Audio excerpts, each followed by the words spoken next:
Assalamualaikum warahmatullahi wabarakatuh. Halo teman-teman semua, gimana nih kabarnya?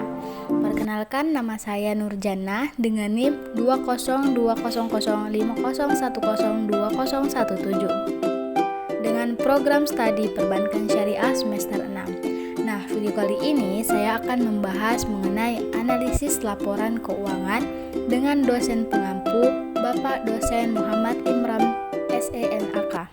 Sebenarnya apa sih yang dimaksud dengan laporan keuangan? Nah, untuk mengetahui lebih lanjut, simak videonya ya. Laporan keuangan adalah suatu proses yang dengan penuh pertimbangan dalam rangka untuk membantu mengevaluasi posisi keuangan dan hasil aktivasi perusahaan pada masa sekarang dan masa lalu, dengan tujuan utama untuk menentukan perkiraan dan prediksi apa yang paling mungkin mengenai kondisi dan performance perusahaan pada masa yang akan datang.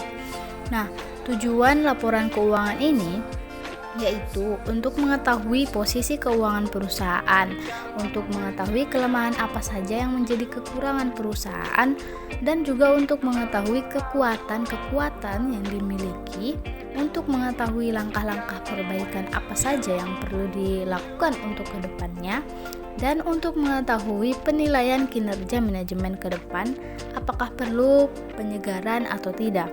Selanjutnya yaitu jenis-jenis laporan keuangan. Nah, di dalam laporan keuangan ada beberapa jenis. Yang pertama yaitu laporan laba rugi. Yang kedua yaitu laporan perubahan modal. Yang ketiga yaitu laporan neraca. Dan yang keempat yaitu laporan arus kas. Nah, apa saja sih prinsip-prinsip dalam konsep akuntansi dalam melakukan pembuatan laporan keuangan ini? Yang pertama, ada biaya historis. Yang kedua, ada perbandingan atau akuntansi akrual. Yang ketiga, ada pengungkapan penuh. Yang keempat, ada materialitas. Yang kelima, ada konservatisme. Nah, selanjutnya yaitu laporan posisi keuangan atau neraca.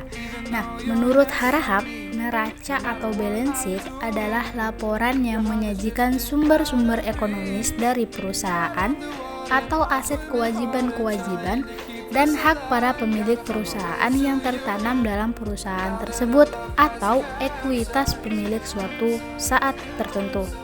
Neraca atau laporan posisi keuangan adalah laporan yang menyajikan informasi kumulatif mengenai aktiva, kewajiban, dan modal pemegang saham yang disajikan pada akhir periode tertentu. Hubungan antara aktiva, kewajiban, dan ekuitas dapat dirumuskan ke dalam sebuah persamaan. Ada juga nih kegunaan laporan posisi keuangan atau neraca ini. Yang pertama yaitu untuk mengevaluasi struktur pendanaan. Yang kedua, dasar perhitungan tingkat pengembalian. Yang ketiga, menganalisis likuiditas, solvabilitas, dan fleksibilitas.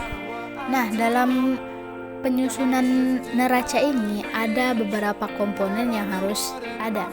Yang pertama yaitu aktiva atau aset dibagi dua menjadi aset lancar dan juga aset tidak lancar. Nah, yang kedua yaitu liabilitas atau kewajiban. Nah, kewajiban juga dibagi menjadi dua, yaitu kewajiban jangka panjang dan kewajiban jangka pendek. Yang ketiga yaitu ekuitas atau modal. Kemudian ada juga informasi yang disajikan dalam laporan posisi keuangan atau neraca. Yang pertama aset tetap, yang kedua properti investasi, yang ketiga aset tak berwujud, yang keempat aset keuangan, yang kelima investasi dengan menggunakan metode ekuitas, dan yang keenam yaitu persediaan, dan masih banyak lagi sebenarnya. Nah, yang terakhir adalah cara penyusunan neraca atau laporan posisi keuangan ini. Nah, yang pertama, tentukan periode laporan. Yang kedua, kalkulasi aset perusahaan.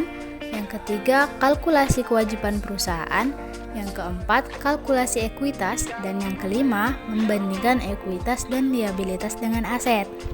Bagian laporan keuangan selanjutnya yaitu laporan laba rugi, laporan laba ditahan, dan juga laporan modal sendiri. Apa sih yang dimaksud dengan ketiga itu? Nah, yang pertama yaitu laporan laba rugi. Laporan laba rugi adalah laporan keuangan yang secara sistematis menyajikan hasil usaha perusahaan dalam rentan waktu tertentu. Laporan tersebut menyajikan penghasilan atau income selama satu periode dan beban atau expense untuk memperoleh penghasilan tersebut pada satu periode yang sama. Kemudian, laba ditahan. Laba ditahan merupakan saldo laba yang digunakan untuk usaha. Laba operasional adalah sumber utama laba ditahan. Pemegang saham menanggung risiko terbesar dalam operasional perusahaan dan menanggung segala kerugian dan keuntungan dari aktivitas perusahaan. Laba ditahan sendiri dapat ditentukan dengan rumus berikut, yaitu laba ditahan sama dengan laba bersih setelah pajak dikurangi dengan dividen. Nah, yang selanjutnya yaitu laporan modal sendiri.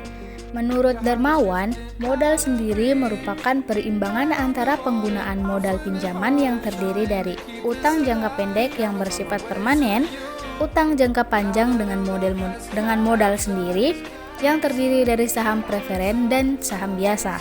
Nah, ada beberapa unsur-unsur laba rugi. Yang pertama yaitu pendapatan, yang kedua yaitu beban, yang ketiga itu keuntungan, dan yang keempat itu kerugian. Selanjutnya ada dasar tunai dan dasar akrual. Yang pertama yaitu akuntansi berbasis kas atau cash basis. Adalah metode akuntansi yang berbasis dasar tunai, yaitu pencatatan pendapatan perusahaan dilakukan saat pembayaran tiba. Metode akuntansi kas ini disebut sebagai metode dasar tunai. Yang kedua, akuntansi berbasis akrual atau accrual basis merupakan salah satu metode pencatatan transaksi akuntansi untuk pendapatan saat diperoleh dan beban saat terjadi. Ada juga nih manfaat laba ditahan, apa aja ya? Yaitu yang pertama, untuk membiayai operasional perusahaan. Yang kedua, untuk melunasi utang yang ada. Yang ketiga, sebagai cadangan dana untuk kebutuhan investasi perusahaan. Yang keempat, untuk perkembangan perusahaan di masa yang akan datang. Nah, ada juga keterbatasan dari laporan laba rugi itu sendiri. Apa saja? Yang pertama yaitu item-item yang tidak dapat diukur secara akurat tidak dilaporkan dalam laporan laba rugi. Yang kedua, angka-angka dalam penentuan laba dipengaruhi oleh asumsi metode dan standar-standar akuntansi. Nah, materi yang selanjutnya yaitu laporan keuangan yang diperbandingkan. Yang pertama, laporan keuangan bagi kepentingan berbagai pihak. Agar laporan keuangan menjadi lebih berarti sehingga dapat dipahami dan dimengerti oleh berbagai pihak, perlu dilakukan analisis laporan keuangan.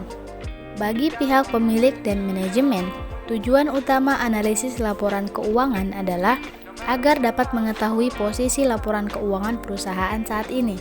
Dengan mengetahui posisi laporan keuangan, setelah dilakukan analisis laporan keuangan secara mendalam, dapat mencapai target yang telah direncanakan sebelumnya atau tidak. Dalam prakteknya, terdapat dua metode analisis laporan keuangan yang bisa dipakai, yaitu yang pertama analisis vertikal atau statis. Analisis vertikal merupakan analisis yang dilakukan terhadap hanya satu periode laporan keuangan saja. Analisis dilakukan antara pos-pos yang ada dalam satu periode. Informasi yang diperoleh hanya untuk satu periode saja dan tidak diketahui perkembangan dari periode ke periode. Yang kedua yaitu analisis horizontal atau dinamis. Analisis horizontal merupakan analisis yang dilakukan dengan membandingkan laporan keuangan untuk beberapa periode. Dari hasil analisis ini akan terlihat perkembangan perusahaan dari periode satu ke periode yang lain. Selanjutnya yaitu analisis laporan keuangan yang dibandingkan. Apa sih yang dimaksud dengan itu? Analisis laporan diperbandingkan antara laporan keuangan merupakan analisis yang dilakukan dengan membandingkan laporan keuangan lebih dari satu periode. Artinya, minimal 2 periode atau lebih dari hasil analisis perbandingan laporan keuangan ini dapat diketahui sifat dan tendensi perubahan yang terjadi. Kemudian, hasil analisis ini dapat ditunjukkan dalam bentuk jumlah dalam rupiah, jumlah penurunan dalam rupiah, jumlah kenaikan dalam rupiah, perbandingan dalam bentuk rasio. Selanjutnya, analisis persentase komponen. Nah, analisis persentase komponen merupakan teknik analisis laporan keuangan dengan menganalisis komponen-komponen yang ada dalam laporan keuangan, baik yang ada pada neraca maupun dalam laporan laba rugi. Sebagai contoh adalah perbandingan antara aktiva dengan sediaan atau penjualan dengan komposisi biaya hasil analisis dibuatkan dalam bentuk persentase. Artinya, pengubahan jumlah rupiah dalam laporan keuangan menjadi persentase. Materi selanjutnya yaitu analisis sumber dan penggunaan modal kerja. Yang pertama yaitu pengertian modal kerja. Menurut Mamduh, modal kerja kotor biasanya mengacu pada aktiva lancar yang biasanya meliputi kas, piutang dagang, dan persediaan. Modal kerja bersih diartikan sebagai aktiva lancar dikurangi utang lancar. Menurut Munawir, penggunaan modal kerja akan menyebabkan perubahan bentuk maupun penurunan jumlah aktiva lancar yang dimiliki perusahaan. Tetapi penggunaan aktiva lancar tidak selalu diikuti dengan berubahnya atau turunnya jumlah modal kerja yang dimiliki perusahaan. Modal kerja adalah kegiatan yang mencakup semua fungsi manajemen atas aktiva lancar dan kewajiban jangka pendek perusahaan. Selanjutnya, tujuan manajemen modal kerja. Nah, adapun tujuan-tujuan dari manajemen modal kerja adalah yang pertama, modal kerja digunakan untuk memenuhi kebutuhan likuiditas perusahaan.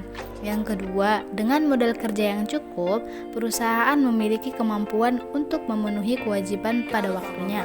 Yang ketiga, memungkinkan perusahaan memiliki sediaan yang cukup. Dan yang keempat, memungkinkan perusahaan memperoleh tambahan dana dari kreditur. Selanjutnya yaitu sumber dan penggunaan modal kerja.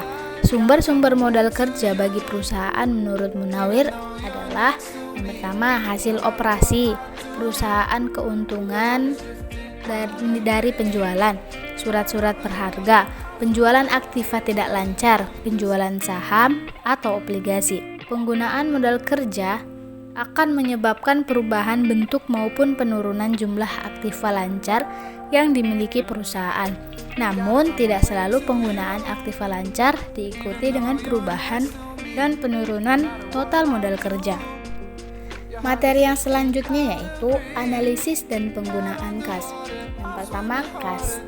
Kas adalah aktiva lancar yang meliputi uang kertas atau logam dan benda-benda lain yang dapat digunakan sebagai media tukar atau alat pembayaran yang sah dan dapat diambil setiap saat. Yang termaksud dalam kas adalah seluruh alat pembayaran yang dapat digunakan dengan segera seperti uang kertas, uang logam, dan saldo rekening giro di bank. Dan uang tunai atau kas juga merupakan saldo sisa dari arus kas masuk dikurangi arus kas keluar yang berasal dari periode-periode lalu.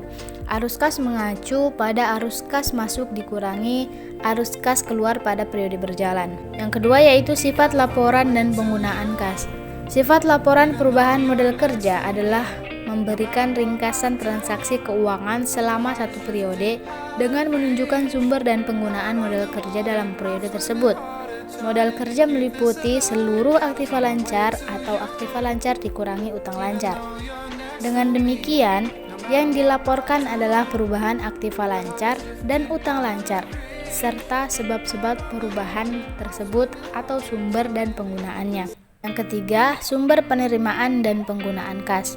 Sumber penerimaan kas dalam suatu perusahaan pada dasarnya dapat berasal dari berkurangnya aktiva lancar selain kas, penurunan atau berkurangnya jumlah aktiva tetap, meningkat atau bertambahnya hutang, meningkat atau bertambahnya modal saham, adanya keuntungan perusahaan.